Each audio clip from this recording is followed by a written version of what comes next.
ये कहानी एक गरीब किसान रामलाल की है, जो अपनी झोपड़ी में बैठा हुआ अपनी पत्नी गंगा से बात कर रहा है। गंगा, हमारे खेत अब पहले जैसे उपजाऊ नहीं रहे। हर साल फसल कम होती जा रही है।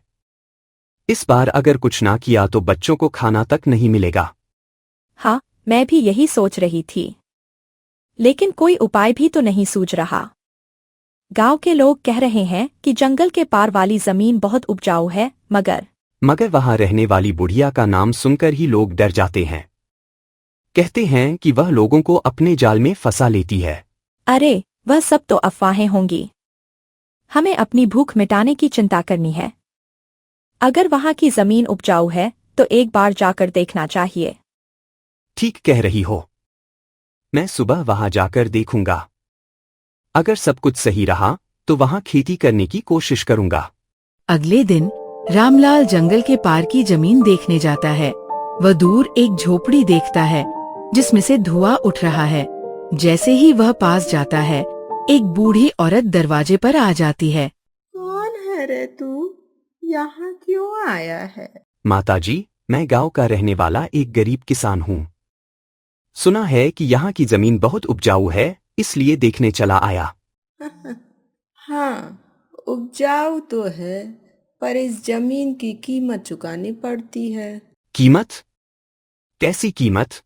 मैं जो कहूँगी वो तुम करोगे तो ये तुम्हारी जमीन हो सकती है। पहले बताइए कि करना क्या होगा। तुम्हें इस जंगल में एक रात गुजारनी होगी, और अगर सुबह तक बच गए तो यह जमीन तुम्हारी। रामलाल के चेहरे पर डर झलकता है, लेकिन गरीबी और परिवार की भूख को सोचकर वो हिम्मत जुटाता है। ठीक है, मैं तैयार हूँ। रामलाल जंगल में एक बड़े पेड़ के नीचे बैठा हुआ है। चारों ओर घना अंधेरा है। अचानक पास की झाड़ियों से सरसराहट की आवाज आती है। कौन है वहाँ? तभी एक परछाई झाड़ियों से निकलती है। वह एक सफेद लिबास में लिपटी एक अजीब सी आकृति है। यहाँ से भाग जाओ, यह जंगल तुम्हारे लिए नहीं है। पर मैं बिना जमीन लिए वापस नहीं जाऊंगा। अगर तुमने मेरी बात नहीं मानी तो पछताओगे। अचानक वो आकृति गायब हो जाती है। रामलाल का दिल तेजी से धड़कने लगता है, लेकिन वह रात भर साहस बनाए रखता है। सूरज की पहली किरण के साथ ही रामलाल की आंखें खुलती है। वह देखता है कि बुढ़िया सामने खड़ी है। तुम बच गए, अब यह जमीन तुम्हारी हुई। पर मैं बिना जमीन लिए वापस नहीं जाऊंगा। यह जंगल एक रहस्य से भरा है। वह आत्मा तुम्हारी परीक्षा लेने आई थी। तुम्हारी हिम्मत ने तुम्हें इस जमीन का हकदार बना दिया। धन्यवाद माताजी। अब मैं अपनी खेती यहाँ कर सकता हूँ।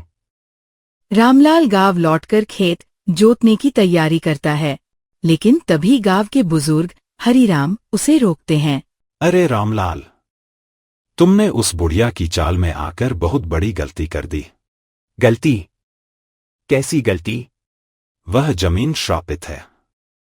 वहां जो भी खेती करने जाता है वह गायब हो जाता है।